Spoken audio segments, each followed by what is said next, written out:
as far as in Jordan, an average, I think it's 30 women, an average of 30 women a year are killed in honor killings. Where's the justice in that?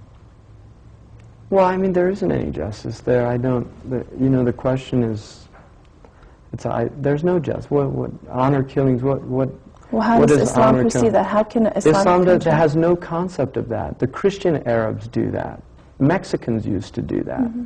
But there are reports of it in other Muslim countries.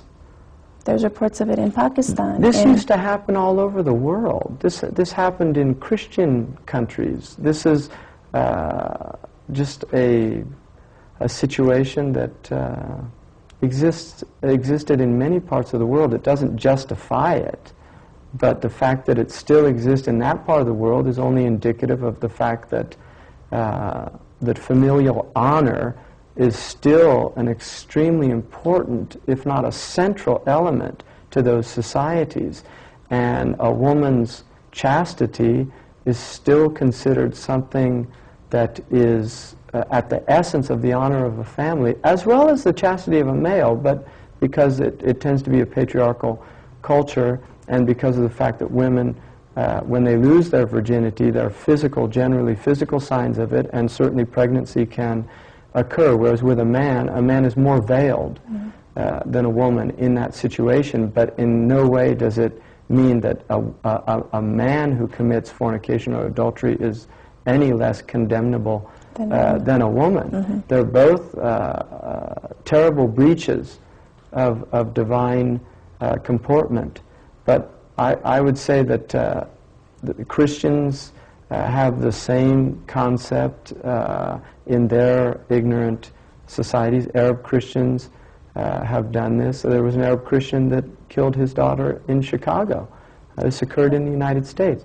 It's a very sick thing to do. I find somebody would have to be a really sick human being to be able to kill their own progeny. But in America, there's been over 20 million abortions.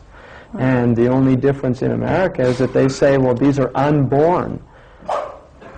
You know, so I think before Americans start pointing the finger at 30 honor killings in Jordan, let's look at 20 million babies that have been killed in America.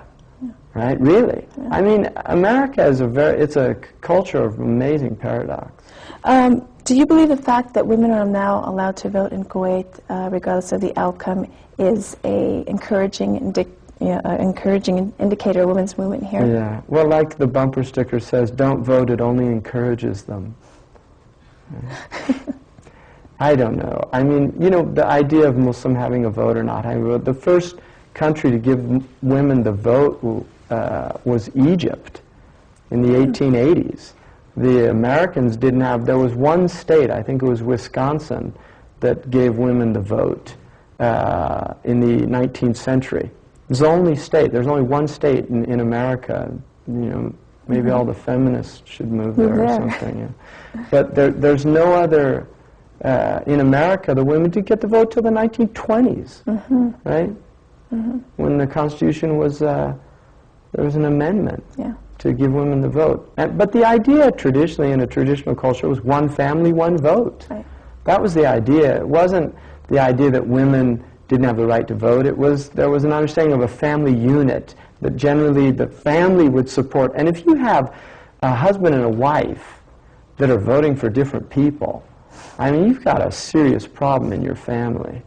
Right? In other words, there's a real conflict. That is a conflict. Yeah. I think that's a very deep conflict. That's not a superficial conflict. And they should have maybe done a poll before they got married to see how they would vote or something like that, because that's going to indicate some compatibility. And many marriages have ended in divorce because of Republican and Democrat splits. So you think do you think that women then shouldn't vote? I don't. I mean, I think voting, the whole idea of voting is... there's a magical element here, this mystery of... I think that the last election in the United States indicated the reality of the vote in this country. I mean, people are starting to wonder, are we living in a banana republic in the United States? When a presidential candidate can get the popular vote and lose the election well, I have to wonder, well, why am I voting? I mean, seriously, why am I voting? All right? So, I don't know. I mean, if men are going to vote, I think women should vote. Why not? I don't have a problem with that. I think it's just logic. But I think we have to question the entire... See, for me, I want to question the whole system. I mean, federalism is a very strange form of government. I think to have Washington, D.C. dictating how Irvine should run their local... I think people locally should decide their own. People say, well, that's anarchy. So power should be into the local community. Definitely. And not in I mean, I'm a libertarian when it comes to that type position. You know, just let people locally decide what they need to do. If people locally want to have prayers in school, why can't they have prayers in school? If you've got a 100% Christian community in Idaho, why should the federal government tell them they can't pray 5 minutes before they start their classes?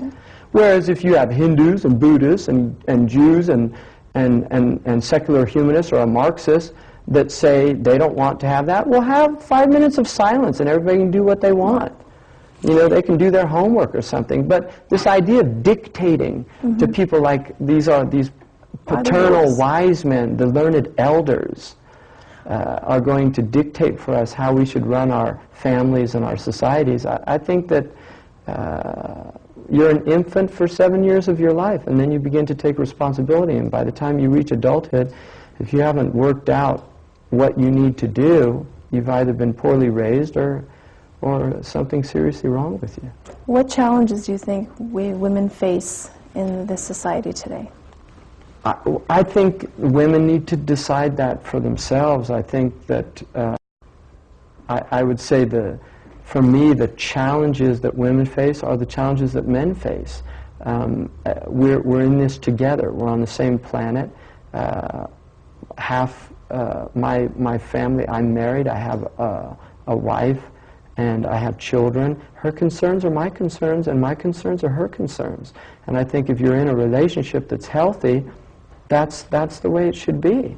So I think that what's out there in terms of the society is as detrimental to men as it is to women. I really believe that. I think that men are up against as much difficulty in trying to be human in this world as women, if not more. If not more. Okay. Well, we appreciate you being with us this hour, and thank you very much. Thank you.